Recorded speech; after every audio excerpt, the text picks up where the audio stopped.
خانہ کعبہ کی تعمیر اور حضرت ابراہیم علیہ السلام کی زبان پر دعائیں ہیں. پہلی دعا کیا؟ ربنا تقبل منا انک انت السمیع العلیم.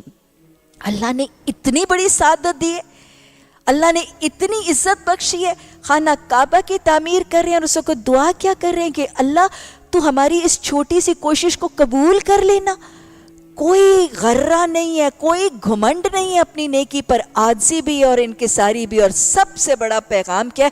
نیکی صرف کرنی ضروری نہیں ہے، نیکی کرنی صرف ضروری نہیں ہے، نیکی کرنے کے بعد یہ غرہ کہ اب تو میری بخشش ہو ہی جائے گی، نہیں، نیکی کرنی بھی ضروری ہے، اس کی قبولیت کی دعا بھی کرنی ہے، اس کی قبولیت کی فکر بھی کرنی ہے، اور نیکی کرنے کے بعد اس کی حفاظت بھی کرنی ضروری ہے. اگر خلیل اللہ اس کی قبولیت کی دعا کر رہے ہیں تو ہمیں بھی ہر چھوٹی بڑی نیکی کرنے کے بعد اس کی قبولیت کی دعا کرنا لازم ہے.